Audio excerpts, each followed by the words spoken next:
Hello viewers, welcome back. இன்னைக்கு நம்ம பார்க்க போற படம் என்னன்னா மேரேஜ் படம் இந்த வாரம் சோனி லைவ்ல ஸ்ட்ரீமிங் ஆயிட்டு இருக்கு. இந்த படம் பாத்தீங்கன்னா ரசிகர்கள்லயே வெளியாகி என்ன மாதிரியான வரவேற்பு பெற்றிருக்கு அப்படின்னு சொல்லிட்டு பார்த்துடலாங்களா. இந்த படம் பாத்தீங்கன்னா இந்த படத்துல இருக்கிற ஒன்லைன் என்ன அப்படின்னா, ஒரு கம்பெனியில் வேலை செய்கிற ஒருத்தருக்கு வந்து பார்த்தீங்கன்னா அந்த கம்பெனியில் இருக்கக்கூடிய கான்ஃபிடென்ஷியலான இன்ஃபர்மேஷன் கிடைக்குது. அதை அவர் வந்து மிஸ்யூஸ் பண்ண பார்க்குறாரு.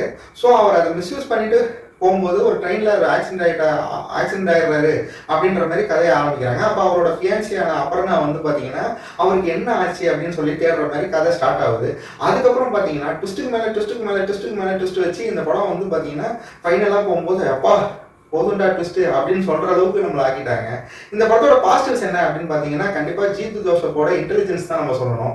அவர் வந்து திருஷ்யம் படத்திலேயே அவருடைய ரேஞ்ச் என்னன்றதை நம்ம காமிச்சிருப்பாரு. இன்கேஸ் திருஷ்யம் படம் வந்து ஹிந்திலேயோ ஹாலிவுட்லயோ வந்துருந்துச்சுன்னா இன்னைக்கு அது வந்து 1000 கோடி படமா வந்திருக்கிறது ரொம்ப ஈஸியா 1000 கோடி படம் வச்சிருக்கும். அது மலையாளத்துல வந்ததுனால பாப்புலாரிட்டி இல்லாம போயிடுச்சு அப்படின்னு சொல்லலாம்.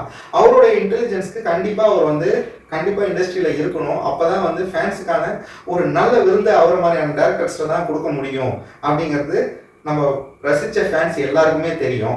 இப்போ இவருடைய நெகட்டிவ்ஸ் என்ன அப்படின்னு பார்த்தீங்கன்னா ரொம்ப ட்விஸ்ட்டுக்கு மேலே ட்விஸ்ட் வச்சதுனால ஒரே படத்துலயே இவ்வளவு ட்விஸ்டா அப்படின்னு திகட்டுற அளவுக்கு பண்ணிட்டாரு. ஸோ வந்து பார்த்தீங்கன்னா ஒரு கேரக்டர் காமிக்கிறாங்க அப்படின்னா அந்த கேரக்டர் வந்து ஓகே ஒரு ரொம்ப கஷ்டப்படுற மாதிரியான ஒரு கேரக்டர் காமிக்கிறாங்க அப்படிங்கும் போது ஃபைனலாக வந்து சரி இதுக்கு மேலேயாவது இந்த கேரக்டருக்கு நிம்மதி வேணும்னு ஃபேன்ஸ் நினைக்கும் போது அப்போ அந்த கேரக்டருக்கு ஒரு நிம்மதி இல்லாத மாதிரி காமிக்கிறது வந்து எப்படி வந்து ஒரு கரெக்டாக இருக்கும் அப்படிங்கிறது தெரியல. இப்போ அவர் என்ன பாயிண்ட் ஆஃப் வியூவில் நினச்சி எடுத்திருக்காருன்னு தெரியல. ஆனால் ஃபேன்ஸுக்கு வந்து பார்த்தீங்கன்னா அது ஒரு மாதிரி ஒரு கன்ஃபியூஸ் ஆயிடுச்சு. மற்றபடி பார்த்தீங்கன்னா இவர் வந்து பார்த்தீங்கன்னா next better like next time தான் சொல்லணும். கண்டிப்பாக இவர மாதிரியான டேரக்டர்ஸ்க்கு வந்து நம்ம ஆதரவு கொடுக்கணும். இந்த படம் வந்து பார்த்தீங்கன்னா கண்டிப்பாக ஒரு ட்விஸ்ட் தான் எனக்கு பிடிக்கும்னு சொல்கிறவங்களுக்கு கண்டிப்பாக ஒர்க் அவுட் ஆகும். ஓகேங்களா?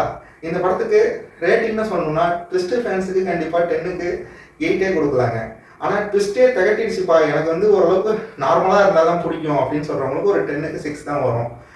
நெக்ஸ்ட் ஒரு நல்ல படத்தோட ரிவ்யூவில் பார்ப்போம். பாய்.